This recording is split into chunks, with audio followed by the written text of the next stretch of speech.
Distinguished guests, ladies and gentlemen, good afternoon. It is with delight that I join all of you today in this summit, where gains that will be recognized and challenges will be assessed.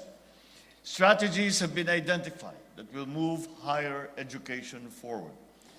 The National Higher Education Day Summit is the first of its kind to be held in our country, so we can collaborate with our higher educational institutions and other stakeholders to assess and to steer the direction of higher education in the Philippines.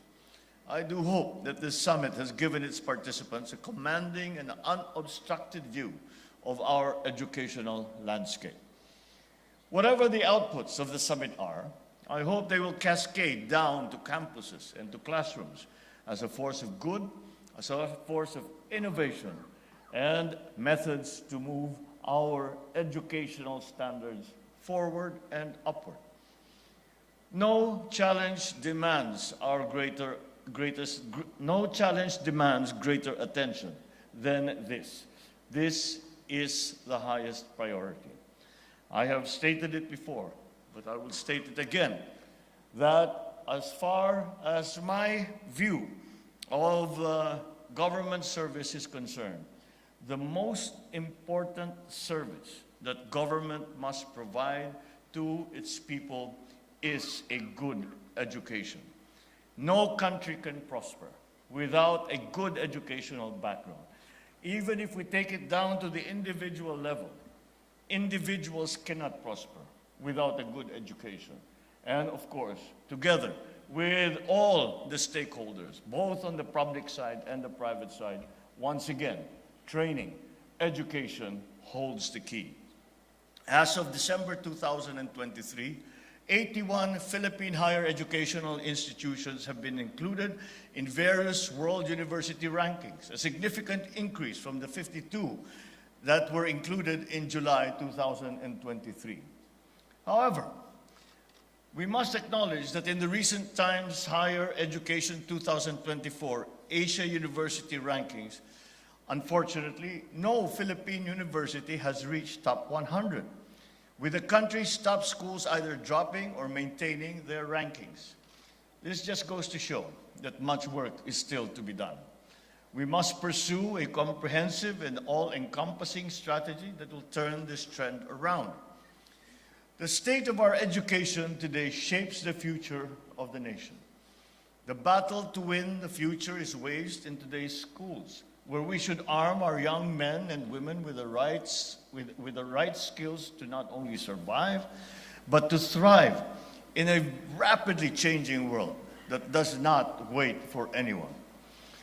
Giving the youth the right competencies and skills and training is the only way for them to prevail and to prosper in this highly competitive world.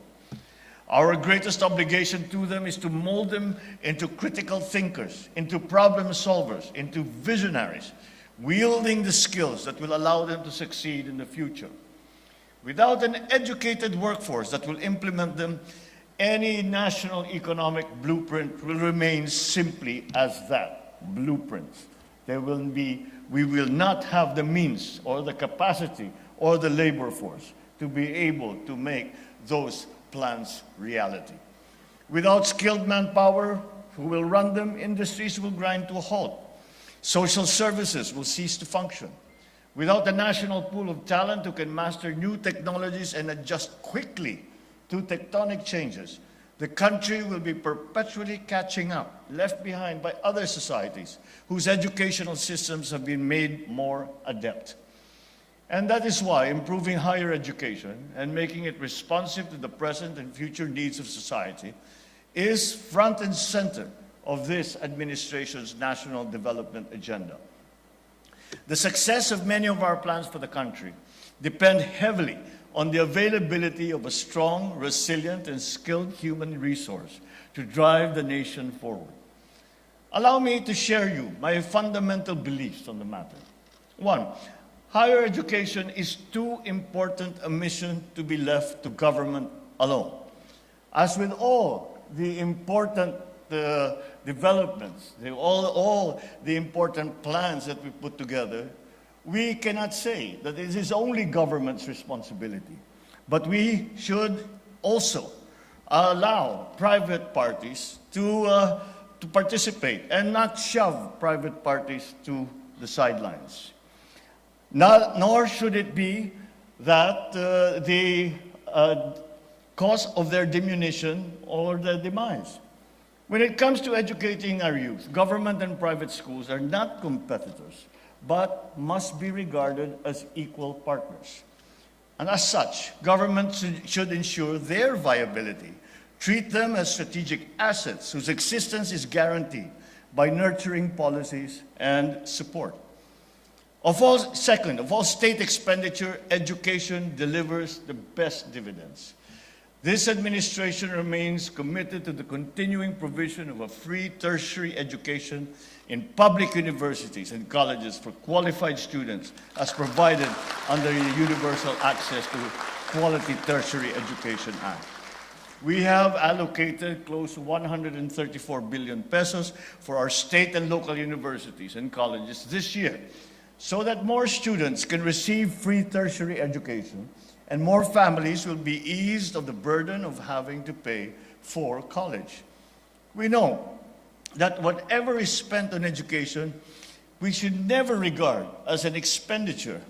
It is an investment. It is an investment. It is an investment in our people.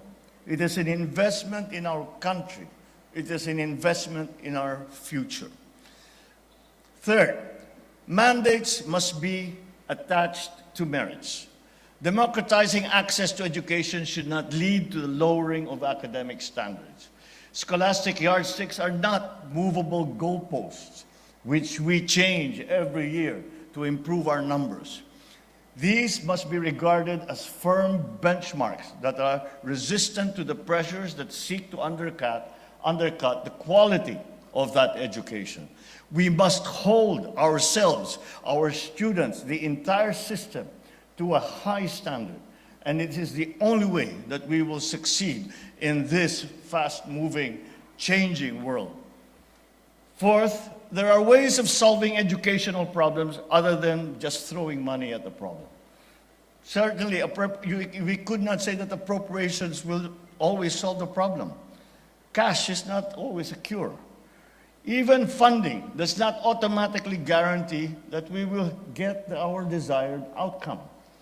A solution, if intrinsically bad, does not become effective because it has become funded. I hope you take the above points into consideration. The last thing we need now is a set of new talking points that we rehash once again what we have learned a long time ago. Besides, what we have learned a long time ago is actually no longer relevant. We have seen the changes in the requirements of the new global post-pandemic economy. And for us to be able to participate successfully in that new global economy, we must have a skilled workforce.